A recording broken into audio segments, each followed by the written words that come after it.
Hi everybody, today is Wednesday. There's Penny.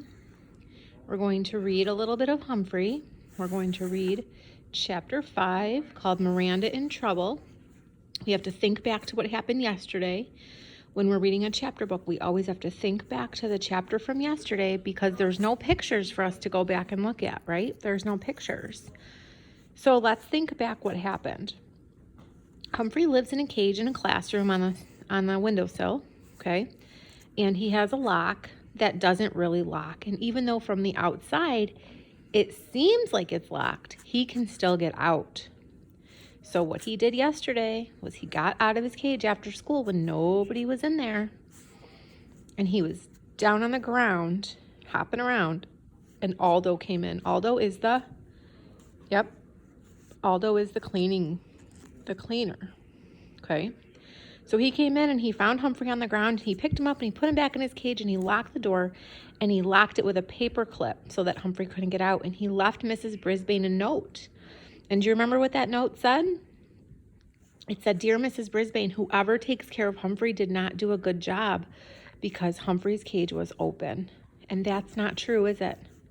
No, that wasn't true because Humphrey let himself out. It wasn't Tabitha's fault. Miranda's fault. And Humphrey loves Miranda. So Humphrey was very sad that Miranda was going to get in trouble for this because she didn't really do anything wrong. So now we're going to find out if Miranda really got in trouble. My paws were practically raw and my teeth ached from trying to remove that paperclip from my cage when I heard the doorknob turn, saw the lights come on, and watched Mrs. Brisbane enter. "Morning, fellows," she called out to us. She took off her scarf, her coat, her hat, her gloves, and walked toward her desk. Aldo's note sat squarely in the center of her desktop. It might as well have been screaming, "Read me, read me." I held my breath while she combed her hair, checked her face in a mirror, and locked her handbag in the drawer. Then she sat at her desk. My whiskers dropped, and my heart sank as she picked up Aldo's note and she began to read. "Oh," she said out loud. "Oh, dear." She studied the note for a while before walking over to my cage. "So, Humphrey, I hear you had an adventure last night." "Not really," I squeaked weakly. "Squeaking will get you nowhere." She bent down and examined the lock on my cage. She tested the paperclip. I see Aldo didn't want to take any chances." She turned toward Og. "I suppose you witnessed the whole thing?" Og stayed motionless. Good. He wasn't going to squeal, or rather croak on me, a true friend. Mrs. Brisbane was staring down at my cage when Garth and AJ arrived. They took the same bus and always arrived together, with Saya and Tabitha right behind them. Mrs. Brisbane went to the door to greet the students as they bustled in, heading for the cloakroom. Kirk came in, and then Seth, and then Heidi and Gal. Heidi always waited outside until Gal got to school because they were best friends. Next, Miranda came through the door, a practically perfect person who never did anything wrong on purpose and who was about to get in big, big, big trouble, all because of me. I wished Miss Mack had taken me to Brazil with her. Mrs. Brisbane went about the morning routine. First, we studied the planets. I wish I was on planet Mars instead of in room 26. The teacher wrote out the words for our next spelling test. I almost fainted when she wrote the first one. Trouble. Trouble was something I could spell. Trouble was what I was in. Trouble was what I had caused. Oh no. My paw was shaking, and I wasn't able to write all the words down. I wasn't worried about next week's spelling test. I had bigger things to worry about. By mid-morning, Mrs. Brisbane still had not mentioned the incident from the night before. Maybe she didn't believe Aldo's note, but that couldn't be because everybody trusted Aldo and knew he wouldn't lie. "Aren't you worried about Miranda?" I squeaked when the classroom was empty at recess. "Boing," was his clear and obvious answer. Of course he was worried. I wished I was a frog in a glass house instead of a hamster in a cage with a stupid lock that doesn't lock. After recess, I was so concerned about my troubles, I hardly noticed Paul when he came in and sat down for math. My fellow classmates didn't either. I did notice him when math was over. He paused at the door and stared at the list of jobs on the board before quietly leaving the room. Then came the moment of truth. Except it wasn't the truth. It was all a big mistake. Mrs. Brisbane said, "Citizens of Humphreyville, please come to order." She spoke with her most serious and important voice. "It is time to review the status of our community and the jobs that you are all doing. As far as I can see, you all performed your duties as required yesterday, except for one of you. I'm afraid that one of you neglected your responsibility, and there could have been a disastrous outcome." My fellow classmates were clearly surprised. I glanced at Miranda's face, so totally innocent, I had to look away. I wondered if I could go back to live at Panorama where I came from. "Miranda, you were in a cage of Humphrey and Og you were in charge of Humphrey and Og yesterday." Suddenly, nice Mrs. Brisbane turned into the unsmiling Mrs. Brisbane, the way she was when I first met her. "Yes," Miranda answered. "Last night, Mr. Amato, the custodian, found Humphrey out of his cage. Luckily, he hadn't fallen off the table or broken his neck, and Aldo put him back in the cage and locked it. It's obvious that you weren't careful when you locked the cage yesterday." Miranda looked as sick as I felt. "But I did lock the cage," said Miranda. "I remember." "Then how do you think that Humphrey got out? Do you think that someone else in the class unlocked the cage?" Miranda looked confused. "No, of course not. It was your responsibility. At the end, you are the one who is accountable." Miranda was blinking hard. "I remember locking the cage," she said softly. She did," I squeaked loudly, desperately wishing someone could understand me just this once. Boing, Og chimed in. Mrs. Brisbane ignored us. "I want you to think about how serious this is. Humphrey might have ended up stuck behind a cabinet or even gotten out in the hallway. We may have never found him again. He might have starved to death." My whiskers quivered and my body shivered until I remembered that I'd been out of my cage many times and none of those things had happened. In fact, I'd performed some pretty brave acts, I do say so myself. In a real community, a person who doesn't do his or her job well gets fired, and I'm afraid that I'm going to have to fire you, Miranda. "Oh, no." Mandy's hand shot up in the air, and Mrs. Brisbane called on her. "You can get fired even if you're good at your job, like if your company closes down." "Yep, that's true, Mandy, but that's different.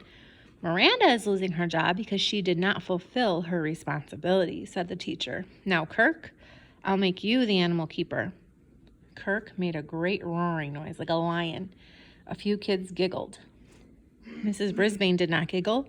She frowned at Kirk and continued, "Art, you can be the door monitor. Miranda, you will get no points for this job, but I will give you another chance. You can take Art's job as the energy monitor. However, there will be consequences for your carelessness," said the teacher. I knew Mrs. Brisbane wasn't a bad person. She was a good person, but she was doing a bad thing. What's the bad thing that she's doing? Yep. Well, she doesn't know she's doing a bad thing, right? Because she doesn't know the situation. Miranda covered her face with her hands, and we could all hear her crying. "What am I supposed to do?" asked Art. "Pay attention, Art," said Mrs. Brisbane, who by now was in a very bad mood. "You will be in charge of opening and closing the door at recess, lunch, and at the end of the day," she said. "Miranda, you may go to the restroom and wash your face." Miranda raced out of the room, sobbing. My heart was aching. I was afraid it was breaking. Because of me, Miranda was crying. Because of me. Her grade had gone down. I was nothing but trouble. Usually while my classmates eat lunch, I take a good nap. Today I paced back and forth in my cage until Mrs. Brisbane came over. "Humphrey, let me check this lock." Thank goodness she unfastened that paperclip, unlocked my cage, and closed it again. She tested the door to make sure the lock was securely fastened. As usual, it seemed to be locked. Mrs. Brisbane sighed. "I was hoping I was wrong. I was hoping the lock was broken." "It's not like Miranda to forget." "You're making an unsqueakable mistake," I yelled. The teacher chuckled. "Huh, obviously you agree." "I did not." Just then Miranda returned. Her eyes were red from crying. "Mrs. Brisbane, I'd like to apologize," she said.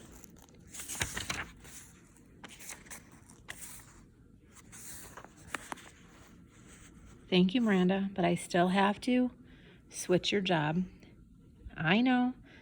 I'd just like to say that I'm sorry to you and Humphrey. If anything had ever happened to Humphrey..." Her eyes filled with tears again. "Everybody makes mistakes. Let's move on from here, okay? You can go on to lunch."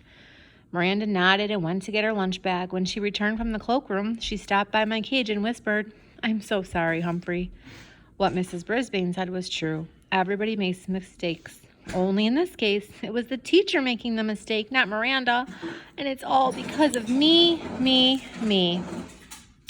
Somehow we got through the rest of the day, although it was hard to look at Miranda with her red eyes and her shiny nose. I saw Mandy staring at her. When it was time for afternoon recess, she hurried over to Miranda's table. "I know that losing your job feels really bad. I'm sorry about it," she told Miranda. "Do you want to play tetherball with me?" Miranda seemed surprised. She and Mandy had never been close friends, but by the time they had their coats on and were headed out the door, they were chatting away. Art stayed in during recess to retake his spelling test. I'd been worrying about Miranda so much. I had forgotten about Art's problem. He hadn't done a good job as energy monitor, but Mrs. Brisbane did not know about that. I was worried that Art had forgotten to study for his test again. I had to hide in my sleeping hut so I couldn't hear Mrs. Brisbane read out the words for him. Please, I thought. Please let Art pass this test. I couldn't hear Mrs. Brisbane very well, but I certainly did hear Og when he let out a long series of boings, 4 or 5 at least. I darted out in time to see Mrs. Brisbane smile at Art. She was holding his test in her hands. A 95%. "Art, that is the best you have done all year. Now that I know what you're capable of doing, I expect this kind of grade from now on. Do you think you can do it?" Art squinched up his face. "I guess." "Just remember to study and pay attention, okay?"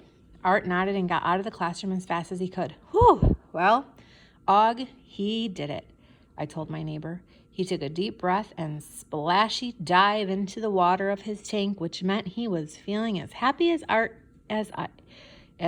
about Art as I was. Late that afternoon, Kirk took charge of Og and me. In his usual clowning way, he pretended to eat a cricket before he gave it to Og, and he also made icky gagging noises when he cleaned up my poop. But he laughed, so I knew he really didn't mind. Now, Penny, you're interrupting the story. Penny, don't take Humphrey. Oh, Penny. Sorry, friends. Sometimes Penny interrupts the story. When he was finished and the students were doing silent reading, Mrs. Brisbane quietly slipped over to my cage and checked in to see that I was locked. That it was locked. It was, or at least it seemed to be. At last, the long, difficult day was over.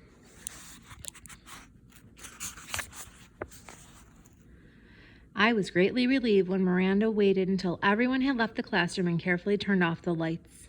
They didn't come on again until Aldo arrived that night. "Give a cheer, 'cause Aldo's here," he said, but I wasn't feeling too cheery. I was a tiny bit mad at him for writing that note to Mrs. Brisbane, although I know he meant well. "Glad to see you back in your cage," Aldo told me. "It's a dangerous world out here, you know. After all my fur-raising adventures, I don't need anyone to tell me that." Aldo jiggled my cage door the way humans always do. "Nice and snug tonight," he said. "I guess Mrs. Brisbane got my note." She got his note, all right. I just hope Miranda wasn't still crying. The next morning, Miranda came bustling into the room with Saya, and not only was she crying, she was smiling. Not only was she not crying, she was smiling. I guess I still have a lot to learn about human behavior. Seeing Miranda laugh made me feel a lot better. Later, though, when she passed by my cage, she looked serious again and stared at me for a few seconds. "I'm sorry," I squeaked. She blinked hard and turned away. For the rest of the day, she didn't cry, but she was a quieter Miranda than usual. However, my other friends weren't anything but quiet. They were so caught up in their jobs, it was hard for them to concentrate on anything else. In the middle of science, Heidi leapt up, grabbed a pencil out of Richie's hand, and ran off to sharpen it. Mandy spent more time writing up messy table notices than she did labeling the planets. Mrs. Brisbane did her best to try to keep things under control. When it was time for math, Paul slipped into class as quietly as ever. Mrs. Brisbane handed out homework papers, and when he saw his grade, Art rolled his eyes and suddenly looked smaller than Paul. When Mrs. Brisbane asked if there were any questions, Miranda's hand shot up. It's pretty sunny outside. I was thinking that we could possibly turn off the lights for a while and save some energy. Usually when someone asks a question that's completely off the subject, Mrs. Brisbane isn't too happy about it. This time, she smiled. Well, I suppose we could do without lights for a little while. Thank you, Miranda. I'll add some extra points to your job evaluation for thinking of that. Miranda acted more like her golden self. That was good. But there was something else that was bad. At the end of the day, Art forgot to shut the door when he left. Mrs. Brisbane called him back and told him that she had to deduct 2 points off his job score. Art was pretty upset. Does this mean I don't get to take Humphrey home for the weekend? Uh-oh. So that's whose house I will be visiting on Friday night. Mrs. Brisbane sighed and thought it over. No, you can take Humphrey home if you remember to close the door every single time tomorrow. Gee, thanks, Art said, carefully closing the door behind him as he left. That night I turned to figure out how I could fix things for Miranda. I was usually good at fixing things. I needed a plan. Hey, Og, I have a brilliant idea, I squeaked out loudly. I'll get out of my cage tonight so Mrs. Brisbane will know that Miranda didn't make a mistake. Boing, said Og, and then slid into the water and splashed wildly. I don't think he liked the idea. I thought it over some more. My gosh, you're right, Og. Kirk will get in trouble, and I don't want that to happen. There have been enough kids in trouble this week. I stayed in my cage the whole night. Aldo came and went, cleaning, reading, and eating. Everything looked completely normal. Too bad it didn't feel that way. End of the chapter. Humphreyville citizens are reminded to obey the rules. Consequences for not doing a job are highlighted in the Humphreyville Herald. Okay, so that was the end of chapter 5. So Miranda did get in trouble, right? Even though it was Humphrey's fault for getting out of his cage. Even though the lock really doesn't lock. But it seems like she'll get over it, right? Humphrey's trying to think of a plan to make it up to her. We'll see what happens in chapter 6. See you tomorrow.